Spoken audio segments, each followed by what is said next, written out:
Dr. McCary, how many, let me start with this. What's the budget at CDC? Do you happen to know that? CDC, it's about $9 billion, sir. How about at NIAID? What's the budget there? $6 billion. 6 billion, 9 billion at CDC, 6 billion NIAID. What about NIH? What's the budget there? Between 42 and 43 billion. 42 and 43. So I do the quick math. That's like 58 billion dollars. That's annual, right? Annual. Okay. And you know how many people work at CDC? CDC and NIH together, about 30,000 people.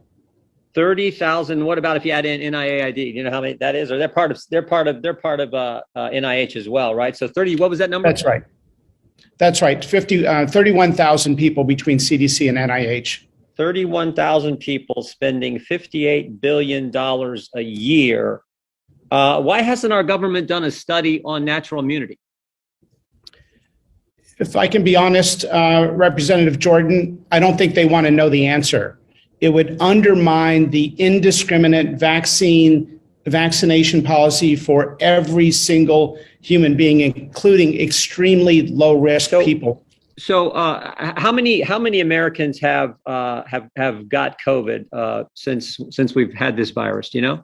North of half of Americans, based on a Columbia University study that showed 1 in 3 had COVID at the end of last year, a year ago. So there's certainly a sufficient sample size to do a study, and there's 57 to 58 billion dollars.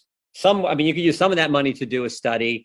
And then, of course, you got 30-some thousand people who could conceivably do a study on a pretty fundamental question. Now, I think I saw in your opening statement that you're actually doing a study on natural immunity. Is that right? That's right. With private funding, Johns Hopkins, my research team is doing a study. Okay, so there's no grant money coming from CDC, NIH, nothing like that? No, sir. And are any of these 30-some thousand employees helping you with your study? No, sir. Now, other countries, if I understand, I think this was in your opening statement as well, other countries have done this study. Is that correct? Most of our learnings come from Israel and other countries. Yes, sir. And what have they found? Let's start with the Israel study, if you could just refresh my memory. What did Israel find? The Israel study is the largest study done worldwide, and it found that natural immunity adjusted for age and comorbidity is 27 times more effective than vaccinated immunity. And they just put out on December 5th another study, follow-up study, again affirming similar results, that natural immunity is stronger than vaccinated immunity. But are the scientists in our government at CDC and NIH, they don't account for that? They don't talk about that? What do they say about that study?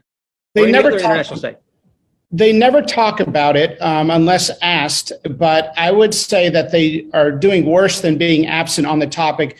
They are undermining natural immunity through 2 studies that the CDC did that are so flawed, that are so poorly put together. Honestly, they would not qualify for a 7th grade science fair. The results cannot be derived from the data.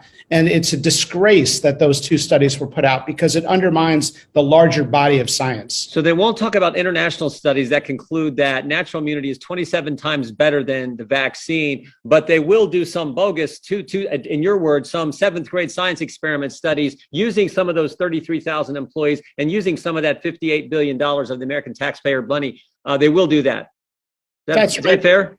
That's fair. I will say their intention is noble, but just very paternalistic. That is, they believe, and from private conversations, that if they acknowledge natural immunity, some people may avoid vaccination and think, I'll just get the infection. We don't want people to do that, but we can be honest with the data and encourage vaccination at the same time. I think the American people, particularly ones paying, this is their money, they expect honesty and transparency from our government. They don't expect to be deceived. So, this is what gets me. We can spend money. Some of that $58 billion and some of the resources at NIH and CDC can be used to fund gain of function research and give a grant to EcoHealth, who then sends some of that money to a lab in Wuhan, China. That's just fine, but we can't find any resources to deal with a fundamental question about natural immunity, and so much so that you have to go out and get private funding to do it yourself. That's right. The NIH spent twice as much money on aging research last year, the year of COVID, more than they spent on COVID research. This would be laughable if it wasn't so serious. And the implications when you think about these mandates and everything else that's happening, what it's doing to our economy, not to mention just being honest with the American people who, after all, it's their money. But yet we have the head guy, Mr. Fauci, Dr. Fauci, saying, I represent science, but he's afraid to actually do the science and do the studies that need to be done to answer this question. And we have to rely on international studies and your private study to get the truth to the American people. We've subjected 72 million children to intense restrictions for 2 years, yet we don't have the most basic research. We've never had an NIH funded study on masks in kids, and we've never had any information revealed by the CDC on whether or not any healthy child has died so of doctor, COVID. it's either they know the answer and don't want the American people, they know the answer and don't want the American people to know, or they do know the answer and are trying to hide it. I mean, it's like they know the answer, or they're not sure the answer, I should say, or they know the answer and are trying to hide it from the American people. It's one of those two.